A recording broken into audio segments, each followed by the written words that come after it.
maintindihan ninyo kung bakit kahapon pa, nung nalaman ko na siya biglang pumanaw, ako'y nagtanong na.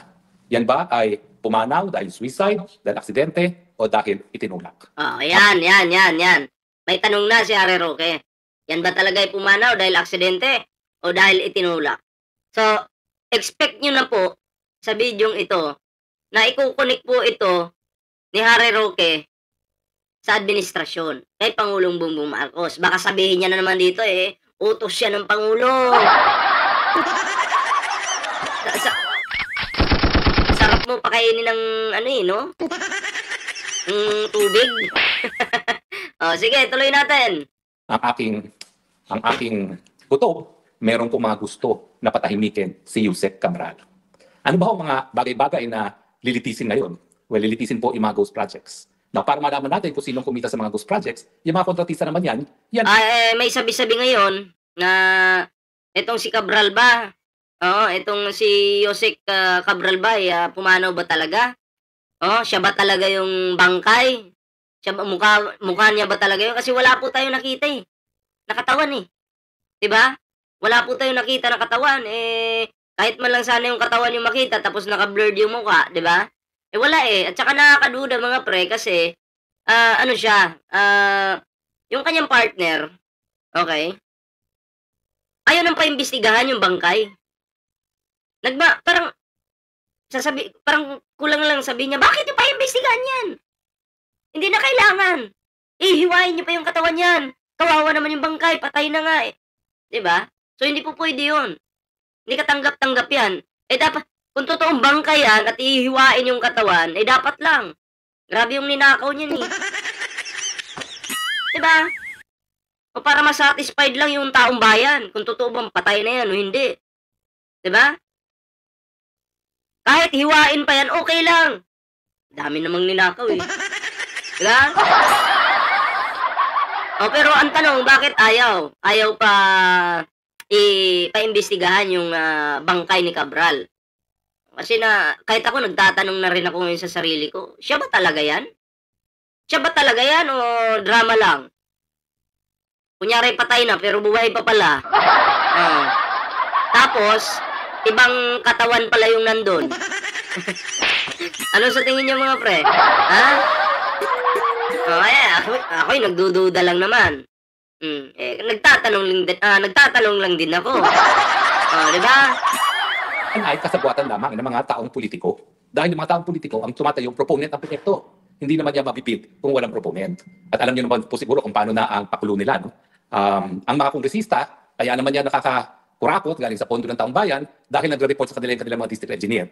Kami mga party list noon, kawawa po talaga. Until naging chairman si Zaldico bilang isang party list din sa Committee on Appropriations, wala po talaga district engineer na magbibigay na kahit anong proyekto sa party list congressman. Kasi automatic po yan.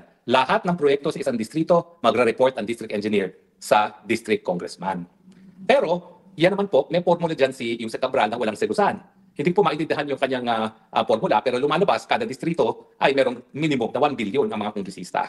Dati-rati po dati-rati, 10% kada kalye, 5% kada building. Alam mo, kung yung sinasabi ni Harry Roque na hindi pwede, pag ikaw ay nandyan, pag may mga connection kayo, magkakilala kayo, ito example lang pwede yung magicin yan.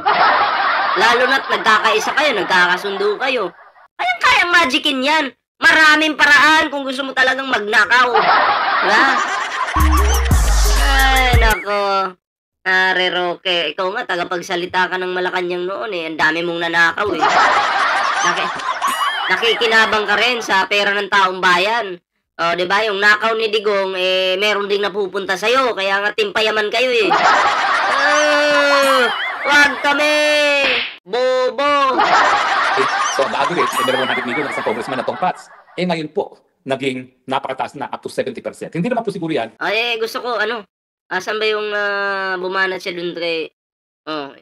baka yung nagsalita siya about kay Cabral. Kanino pupunta ang SOP? Ngayong wala na si Yusek Cabral. So mga kaibigan, isipin nyo yan. Kung si Yusek Cabral... Ang ina mo, ilan pa kita naging kaibigan? Importante ngayon, kwarta-kwarta lang. Ay, bakit ba importante na malaman ni Yusek Cabral kung sino 100 billion na isiningit ni Marcos Jr.? Wala na pong ibang nakakaalam dyan, kung hindi si Yusek Cabral lang. Diretso po yan, from Malacanang. Ito, sabi ko na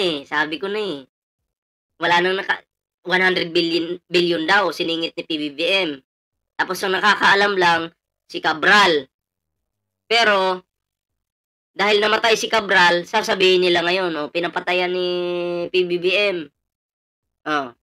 Grabe, ang galing, tangina mo, ang galing mong mag-connect. Pero ang tanong, may naniniwala pa ba sa'yo? Bobo talaga to. To Yusek Cabral. Ito pa po ang talagang nakakagalit. Alam niyo ba? Nakakagalit, grabe yan. Kung 2026 budget, hindi pa nalalagdaan, nagpasok na naman ang Marcos Jr. ng 100 billion insertion. At sa 100 billion ng mga proyektong yan, tanging si Yusek Cabral lamang at si Bangag Jr. ang nakakaalam kung ano-ano yung mga proyektong yan. Tingnan mo? Bakit ba ho importante na malaman ni Yusek Cabral kung sino talagang proponent? Diyan po kasi nag-aaway-away ang senatong, ang congressman at ang Malacanang. Siyempre, mag-aaway-away sila dahil sasabihin nila, proyekto ko to. At kung sino ang pwedeng mag-angkin ng proyekto, sa kanila pupunta yung tongpats. Ganun po yun. Ang pinag-aawayan, pera. Bali, wala na po ang kredito. Sa in fairness, kakaunti na lang yung EPAL na this is the project of Congressman so-and-so. Ang importante ngayon, kwarta-kwarta lang. Kaya, yung 100 billion ni Bangag na ipinasok na naman niya sa 2026 budget, wala na pong nakakaalam kung ano yung mga proyektong yan, kung hindi, si Yusek Cabral lamang. So, kulang na lang sabihin ni dito, Harry Roking Supot. Kulang na lang sabihin niya na ang nagpapatay talaga dyan si PBBM. Si PBBM talaga yung nagpapatay dyan kay Cabral. Diba? Kasi si Cabral lang daw nakakaalam eh. Kwento ni Harry Roque yan. Hindi po ako maniniwala sa mga sinungaling. Hindi po ako maniniwala sa mga sinungaling. Kasi itong mga to, natatandaan nyo, sabi ni Harry Roque, kaya kong pabagsakin ang administrasyon na to. Yung administrasyon daw ni PBBM, kaya daw nang pabagsakin. Lahat gagawin mo. Lahat ng kasinungalingan gagawin mo para mapabagsak lang yan. Tapos ngayon magsasalita ka ng ganyan, magkukwento ka ng ganyan. Lukuhin mo yung lula mong panot. Kami, hindi mo kami maluluko. Diba? Kasi dalawa ngayon yung dalawa ngayon yung naglalaro sa isipan ko eh. Kung namatay man si Cabral, kung pinapatay man si Cabral, eto yun. May mga sabi-sabi na itong kanyang driver malapit kay Pulong. Okay? Malapit kay Pulong. Tapos, taga Davao daw ito. Ayon sa mga netizens, sa mga nagko-comment, di ba? So, kung ganun nga, baka nga pinapatay. Para hindi masilip yung 51 billion. Di ba? Alam nyo na, pero hindi ko naman sinasabing ganun nga talaga. Yun ay ko lang yun. Theory. Okay? Pangalawa, pwede na piniki lang yung pagkamatay nitong Cabral na to. Kasi hindi naman po natin nakita yung katawan. Yung mukha, wala. Kahit i-blurred lang sana, wala eh, di ba? Tapos, sumingit pa yung kanyang partner, nagmamadali, atat na atat, wag na daw imbestigahan. Wag na daw pong imbestigahan. Dyan pa lang, magdududa na tayo. Nakakaduda yan. Mukhang hindi ka tanggap-tanggap yan. Tangin na talaga, di ba? So, dalawa lang. Pinapatay ng mga DDS or di kaya pineke yung pagkamatay. Bakit po pipekein yung pagkamatay?